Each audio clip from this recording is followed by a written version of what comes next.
நம்ம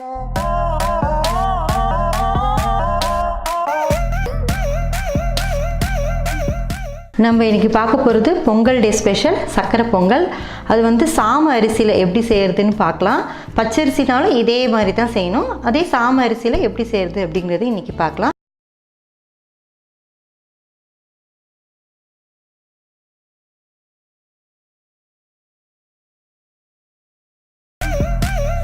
இந்த ஒரு டம்ளரில் நான் அரிசி எடுத்திருக்கேன். அதனால் அதில் ஒரு 1/4 பங்குக்கு பாசிப்பருப்பு எடுத்திருக்கேன். அந்த 1/4 டம்ளர் பாசிப்பருப்பு அளந்ததுலேயே 1 டம்ளர் அரிசி வந்து சாம அரிசி எடுத்து நான் கழுவி ஊற வச்சுருக்கேன். ஒரு 1/2 hour ஊற வச்சுருக்கேன். 1.5 டம்ளர் வெல்லம் எடுத்திருக்கேன். முந்திரி பருப்பு, ஏலக்காய் கொஞ்சம், நெய் வந்து ஒரு 4 ஸ்பூன். பால் வந்து நம்ம எந்த டம்ளரில் அரிசி எடுத்துருக்கிறோமோ அதில் வந்து ஒரு 5 டம்ளர் போல் பால் எடுத்திருக்கேன். இது வந்து பசும் பால். நீங்கள் பேக்கெட் பால் யூஸ் பண்ணுறதா இருந்தால் கொஞ்சம் தண்ணி கலந்துக்கும். இப்போ இது வந்து நம்ம எப்படி செய்யலாம் அப்படிங்கிறத பார்க்கலாம். ஃபஸ்ட்டு வந்து பாசிப்பருப்பை வறுத்துக்கணும். பாசிப்பருப்பை நம்ம வறுத்துக்கலாம். சும்மா மைல்டாக வறுத்துக்கிட்டா போதும். ஒரு 2லேருந்து 3 நிமிஷம் ஆகும். கழுவிட்டு வறுக்காதீங்க, அது கொஞ்சம் சரியாக வராது. நம்ம வறுத்துட்டு கழுவிக்கலாம். அப்புறம்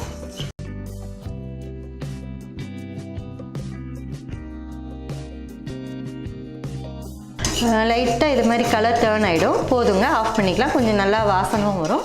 இந்த ஸ்டேஜ் போகிறோம், ஆஃப் பண்ணிடலாம். இப்போ வந்து இதை வந்து கழுவிட்டு குக்கரில் ஒரு 2-3 விசில் இருக்கிற மாதிரி வேக வச்சு எடுத்துக்கலாம். இப்போ பாசிப்பருப்பை இப்போ கொஞ்சம் தண்ணி ஊற்றிருக்கேன். ஒரு 3 விசில் நீங்கள் எப்படி பருப்பு யூஸ்வலாக வேக வைப்பீங்களோ அந்த அளவு வேக வச்சுக்கலாம்.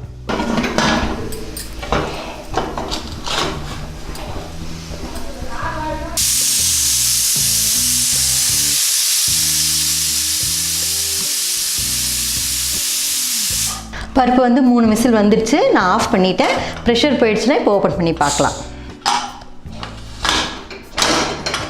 பருப்பு நல்லா வெந்துருச்சு. இந்த அளவு வெந்தால் வந்து போதும். பருப்பு நல்லா வெந்துருச்சு. பொங்கல் வந்து நான் இந்த சட்டியில் தான் செய்ய போகிறேன். நம்ம ஏற்கனவே 1 டம்ளர் அரிசி எடுத்ததுனால அதில் 4 டம்ளர் நான் அளந்து வச்சுருக்கேன். பால் ஊற்றிக்கிட்டேன். நல்லா பால் கொதிக்கணுங்க. பால் கொதித்த வாட்டி தான் நம்ம அரிசி போடணும்.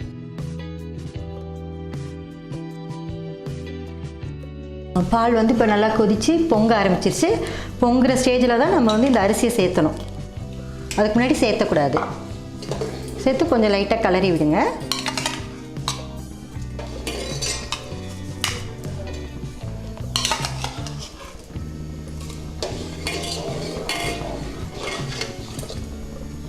இப்போ வந்து பாசிப்பருப்பு வேக வச்சு வச்சுருக்கோம் இல்லைங்களா, அதுவும் சேர்த்துடலாம்.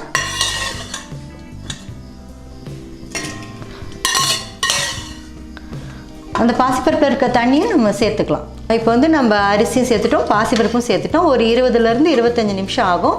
கொஞ்சம் அப்பப்போ கிண்டி விட்டுக்கிட்டே இருங்க. அப்போ தான் வந்து அது நல்லா வேகும்.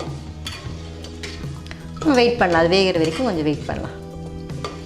ஒரு 15 நிமிஷம் ஆகிடுச்சு. கொஞ்சம் நல்லா இறுகிட்டு வருது. கொஞ்சம் ஸ்லோ பண்ணி வச்சுக்கோங்க. கொஞ்சம் பார்த்து கிண்டிக்கிட்டே இருங்க, இல்லைன்னா அடி பிடிச்சிக்கும்.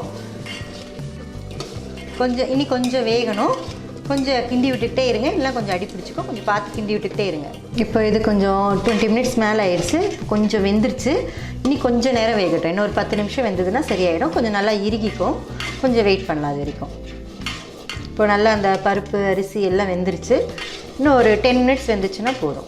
இப்போ பார்த்தீங்கன்னா கொஞ்சம் நல்லா வெந்துருச்சுங்க. கொஞ்சம் நல்லா குழப்பலன்னு ஆயிடுச்சு. கொஞ்சம் நல்லா வெந்துருச்சு.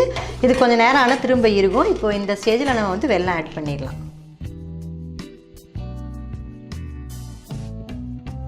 கொஞ்சம் நேரம் அந்த வெல்லம் கரையணுங்க. கரையிற வரைக்கும் கொஞ்சம் நல்லா கலந்து விடலாம். இப்போ நல்லா வெல்லம்லாம் கரைஞ்சிருச்சுங்க. இப்போ நல்லா வாசனை வந்துருச்சு. தண்ணியாக இருக்குன்னு நினைக்காதீங்க. கொஞ்சம் நேரத்தில் அது வந்து இறுகிடும். இப்போ நல்லா கரெக்டாக பதம் வந்துருச்சு. இப்போ நம்ம ஆஃப் பண்ணிவிட்டு ஏலக்காய் முந்திரி வந்து தாளித்து கொட்டிடலாம். இப்போ நல்லா வந்து வெந்துருச்சு. கொஞ்சம் தண்ணியாக தான் இருக்க மாதிரி இருக்கும். கொஞ்சம் நேரத்தில் வந்து அது இறுகிடும். ஒரு 10 மினிட்ஸில் வந்து அது இறுகிடும். இப்போ வந்து இது நல்லா வெந்துருச்சு. இது ஆஃப் பண்ணி இப்போ நல்லா இது ரெடி ஆகிடுச்சு. சக்கரை பொங்கல். முந்திரி பருப்பும் ஏலக்காவும் தாளித்து கொட்டிடலாம். ஏலக்காய் தூள் போட்டுக்கிட்டேன். முந்திரி பருப்பு மட்டும் நெய்யில் காய்ச்சி ஊற்றிக்கலாம். வானல் நல்லா சூடாயிடுச்சு. ஒரு 2லேருந்து 3 டீஸ்பூன் நெய் எடுத்துக்கோங்க. நெய் கொஞ்சம் நல்லா உருகட்டும்.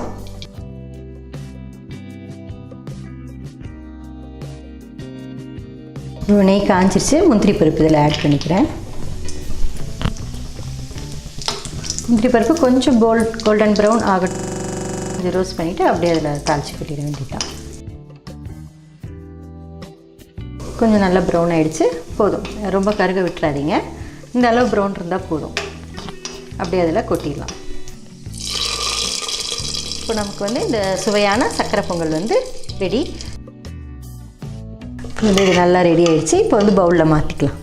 நமக்கு இப்போ வந்து இந்த சுவையான சக்கரை பொங்கல் வந்து ரெடி ஆகிடுச்சு. இது வந்து ரொம்ப சுலபமாக இருக்கும், ரொம்ப ஹெல்த்தியானது கூட. சாமரிசியில் செஞ்சதுனால இது ரொம்ப ஹெல்த்தியானது கூட. இதே ப்ரொசீஜர் யூஸ் பண்ணிட்டு நம்ம புது பச்சரிசியில் கூட நம்ம செஞ்சுக்கலாம். இந்த பொங்கல் அன்னைக்கு செஞ்சு பார்த்துட்டு உங்களோட கமெண்ட்ஸை எங்களுக்கு போடுங்க.